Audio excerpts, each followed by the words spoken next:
Hey, what's up guys, Chip Walters here, and today I want to talk about our second NITROX3D video. And what I will do is I will go over how to rebuild this box exactly as you see it right here. So before we get started, let's really quickly talk about a have-to-have add-on that I use, that Jerry Masters Xeon 1001 provides for free, called Power Snapping Pies. And here's where you get it: GitHub MX 1001 Power Snapping Pies. What you do is you click on here and you download the zip file, unzip it, and all you do is you go to your add-ons folder and you drop it, that powersnappingpies.py in it, and then you go into edit preferences, of course, and you'll find it, Power Snapping Pies, and make sure you turn it on. Once that's done, you're good to go. And so Shift F sets it up, and in this case I may want to snap the cursor to world origin, which is what happens right here. So that's Power Snapping Pies. So here's our box, our main box, and let's select it. And one thing we can do, anytime we select something, we can come over here into the hierarchy panel, hit the period button, it's going to actually find it over here. So I'll click on the box, hit period panel, that's the plane, and I'll hit the / on the numpad, and that'll bring it into our local view. And I'll click here so I have a better view of our local view. So when I'm looking at this, I see that I have these modifiers selected, and there's this little plugin that comes with Blender. And let's find that. That's called 3D View Modifier Tools. That comes with Blender. Be sure and check that one on. It'll give us this little box, and I can turn this viewport viz off. So it's going to basically hide all of the modifiers for this object. So I'm going to look at this, and let's tab into it, and let's kind of examine what we have. So if you look at this, we have our vertices data is set to 1, right? So that's with all the vertices selected. So to do that, we'll come into, and we can go into the 1 button, hit A, we select them all, and then we're just going to drag that up and make sure that's 1. So that's going to give us this first bevel. So let's take a look at that quickly. And I'm going to turn that on. I'm going to turn that first bevel on. And you see we have a nice bevel there. And let's figure out what settings we have for this. We have 8 segments. We have a width of 0.1 meter. We're using, so the key part here is if we have to check this only vertices. And once we do that, we will have this set up exactly as we like it. And I want to choose weight because we're going to be using that weight. If I choose that weight, what's kind of cool about that is I can come here and select 1, and I can say the bevel weight for that. And I can adjust just that one weight as a fraction of the 1. So if I do something like 0.5, the radius is going to be half as large as, say, one of these down here. I do want it to be set to 1, so we'll leave it like that. So that's why we make sure we set the weight here for the bevel. Okay, now with that set, we're going to add the next, which is the Solidify. And the Solidify just basically extrudes out however long we want it. And in this case, we want to use even thickness and high quality normals, and we can adjust the dimension as we like. So, and what's nice about this, we can always come back in and change this at any time. It's pretty cool. So that basically creates our box. Now I'm going to add a Boolean to it, and that's this surface here. And so let's talk about that Boolean real quick. I'm going to come back out of here, and I'm going to look at this, and this is nothing more than another plane. And if we look at its modifiers, so first we will go into local mode for this modifier, and we will toggle off all of the viewport viz, so we see that we have only a plane. The objects, you'll see that we have a Solidify and a bevel. And the reason why we're not seeing the bevel is because if you look down here in our plane information, viewport display, it's bound. So let's just change it to wire and we can see it a little better. And that's really, it's going to be negative, so we want to be able to see through it. But that is exactly how we made this. The bevel is going to be only vertices, and again we can click on the weight since it is. One of the key things here though, notice this little gap right there. Now I'm going to go back in and I'm going to turn this on and display it as a textured object, and I'm going to go into my clamp override. This is 0.071, and I'm going to basically make this width come up all the way. So when I do that, I'm going to get this nice ridge in here, which I really don't want. So I typically, what I'll do is I'll do the clamp override. I'll hold the shift key down. I'll come in here and I'll move it back. Actually, I'll probably go into my Q menu and turn on wireframe so I can see what's going on. And I'll take this width and I'll just move it back, right? I'll move it so I have it. There we go. So I make it so I've got a little bit of an area right here. So when I turn off my wireframe mode, it's going to look pretty much like I want it. Now I know that's not a perfect circle, but it's good enough for what we're using for right now. So let's get back out of here and let's go ahead and take that, look at it. We have a bevel and we have a solidify, obviously going back into it as deep as we want. And then let's go back to, instead of textured, we'll go back to wire. And I have a shortcut, Alt-1 over here, which with my mouse over here, I can always go to this pretty fast. So textured wire, there we have it. So now you see that we have that. So let's go back to here. So that's that first Boolean. So let's go ahead and take a quick look at how we create this cutout right here. And as we look at our bevel command, right after this Boolean, we had it set to none. And if you see it set to none, it's creating a lot of extra data. If we put it on angle, that's really a much better way to look at this. So we're going to leave that at angle for now. The next, I'm going to go ahead, I'm going to turn this wireframe off and show overlays off. And I want to kind of show you what we're looking at here as far as what that reveal is. You can see it's a bit of a cutout, and that cutout goes all the way around the bezel, and it really forms the bezel. So this is the most tricky part in the whole model, and it's really a pretty cool hack. So let's figure out how we do it. So let's first go into local mode, numpad /. Here we have it. Take a look at this object. We'll go back over here and we're going to make it a solid real quick because we know we're going to be using that as our negative Boolean. And you can see basically what this object ends up being, right? The question is what do we start with? Well, we'll turn all the viewport viz off. And even in solid mode, you find out that there is no solid here. This is just 4 edges. So we don't have anything but 4 edges here. So let's take a look at what we do. We're going to add this screw in the x-axis. The screw is 0.3 millimeters. So I'm going to add that, and we'll see what we have here is we have an object that has a center line, and it's basically created this open frame for our object. And we did set the screw to 0.3 and the render steps to 2 and the steps to 2 and smooth shading. So those are all the settings that we set for this screw object. So now, once we have the screw object, I'm going to add the bevel object. The bevel object is going to take that same rim and it's going to add a bevel. And I'm actually using the same number of segments that we use in the over here. So we're going to use the same number of segments as we use over here. So now you can see, now what we need to do is we're going to have to get that to get a little bit thicker. And so we'll add a solidify. And we add the solidify, we add it in a direction that's 0. So it goes up, offset, and down. So we're going to actually have it so that when we finish with it, it's bigger than the object, and it goes into the object. So that makes it perfectly easy when we select this to basically make this a Boolean object. And let's go ahead and select this.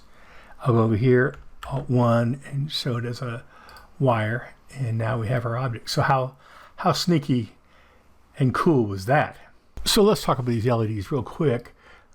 They're very basic, they're plain, but how do we position them correctly? So I'm going to go in here and I'm going to tab into this model, and I'm going to hit the 3 button, and I'm going to select this face, and I'm going to say Shift S, and I'm going to say snap selection, or I'm sorry, snap cursor to selected. Now I've moved the cursor to the middle of this plane, and now if I go back out and I just say Shift A and I do a mesh and a plane, it's right there, and I can basically scale it however I want. R for rotate 90Y, and now I know I'm directly on that plane. So, and I'm in the center of it. So how did I create those? So I'm gonna scale this down a little bit, and I'll move it forward just a tad. And let's just go into local mode here. First, I want to make sure that I apply my Control A. I'll apply my rotation, and I'll apply the scale. And so when I do that, it leaves my center where I need it to be. I didn't apply the location, so that's nice. Leaves the center right there. And I'll tab into it, and I'll do 1, and I'll basically, as you recall, we'll use the main bevel weight 1. And then I'm going to go ahead and add a modifier to that called Bevel. I'm going to tab out of it. We can see what happens. Only vertices and the weight. So I turn on the weight, and I'm going to basically set my segments to something even, 10. Let's go tab back into it. And before I adjust this anymore, I'm going to go ahead and add a Solidify. And that's going to give me my render. I'll turn off the wireframe mode. Right click on it, shade smooth. Go into my vertex, auto smooth. So we're at that. Now we have this basically crease right here we want to fix. So I'm going to go back into my modifiers. And in this bevel modifier, I will hit the Q button over here, hit my wireframe, and I'm going to go ahead and start shrinking this with the shift key selected. And as long as I don't make them overlap, just give them a little bit of room, breathing room, I can go back into Q, show overlays, show the wireframe, and now we've gotten rid of that crease. So that's nice. So I can go back out, and you see that's how I made this. Now, I made one, and then what I did is I just basically Shift D'd it and moved it over. And from this one right here, all I need to do is we're going to add another modifier, which is a mirror modifier, and we're going to mirror along the y-axis, and we are going to choose a mirror object, and I can just choose this one right here, and now I've got the other two set up exactly as I want. And as I move this one in and out, I can adjust the other one just as easily. So you say, well, why don't I use a circle here? That would make more sense to use a circle. Well, the reason why I don't do that is because if I want to lower the resolution, I can do so. If I make a circle, I have got to have a fixed resolution. So this is a real big benefit for me if I don't do that. So if I want to up the resolution, I can do the same. So this is the way we can create level of detail on all of the models that we create using the NITROX3D method. Let's go ahead and jump into these antennas real quick. They're pretty straightforward. If I select them and hit the viewport viz, you see we only have this one plane, and we'll isolate that, tab into it, hit A, and we'll see that we have mean bevel weight for 1 for all of these.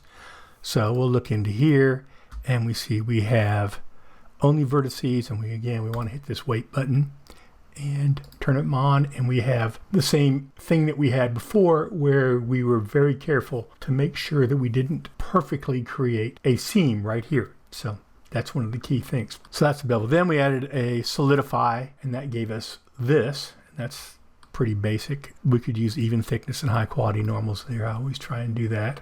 Don't forget, we want to make sure that we shade smooth this. Let's get that shade smooth, and let's go into here and auto smooth it.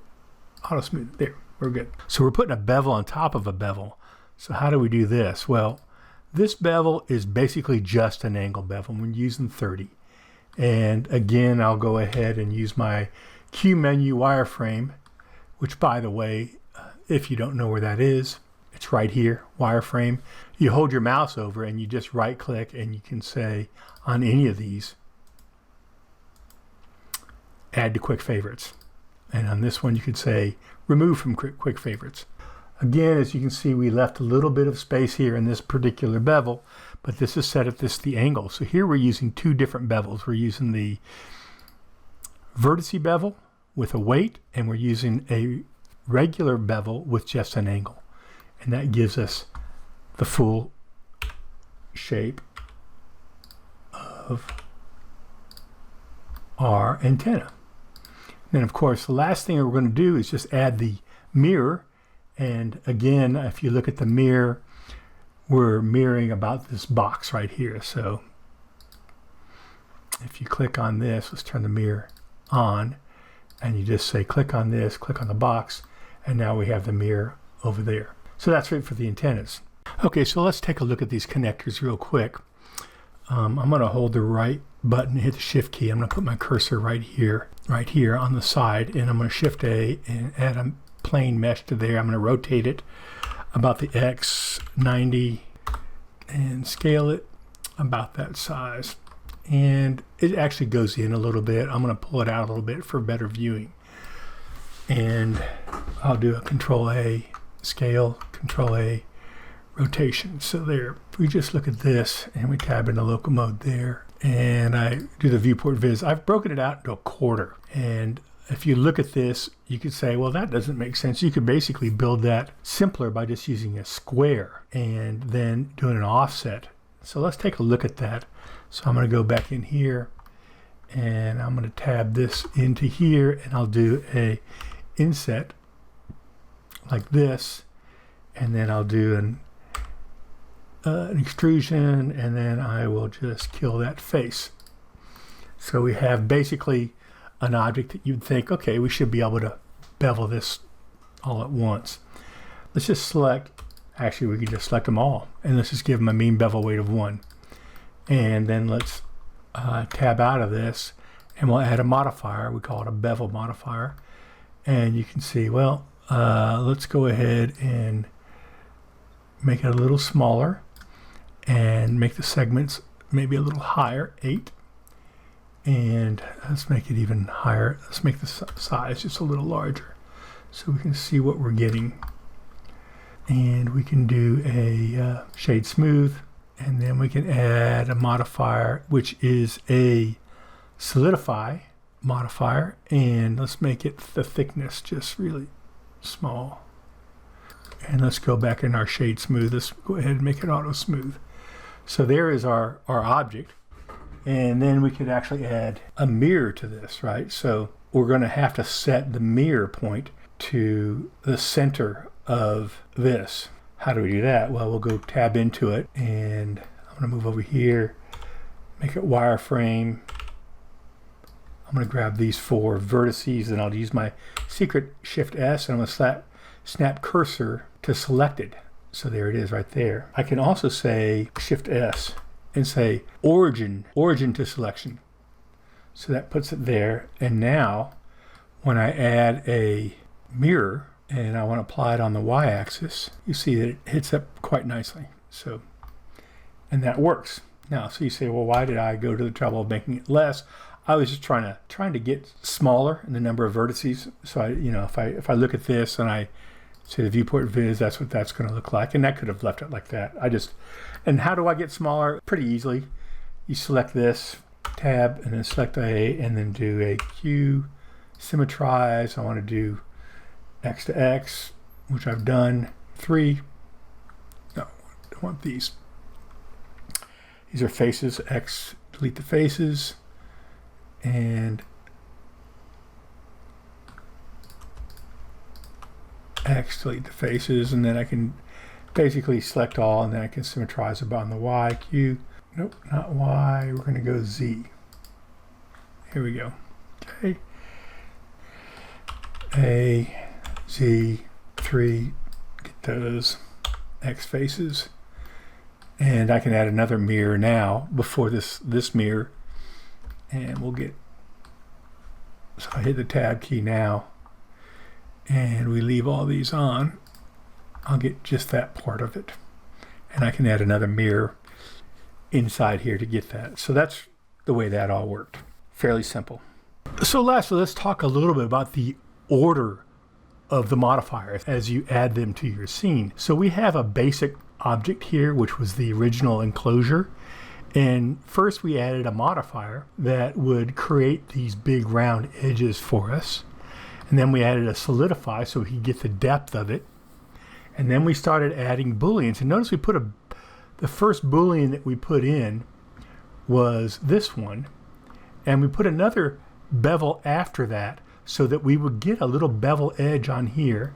But we did not want a bevel edge on this little parting line. So we put the parting line at the very end there. That's the reason why that was set up. So that's one of the things that you need to consider as you're moving things around, is where do you want those lasting bevels to happen. Of course, if we look at the ear, that was pretty straightforward. We needed to add a bevel first, and then we need to add a Solidify second, and then we added the next bevel to get us a round surface, and then we added the mirror at the end. So that's pretty straightforward. So as you think through this, you sometimes need to move these around. This obviously was the most difficult one with the screw and the bevel and the Solidify. So you just have to either memorize those or come back to here to get some reference for those. So I hope you enjoyed this particular example. I plan on doing more examples with different kinds of tips and tricks on how you can use different modifiers to get the desired result that you're looking after. Stay tuned for more.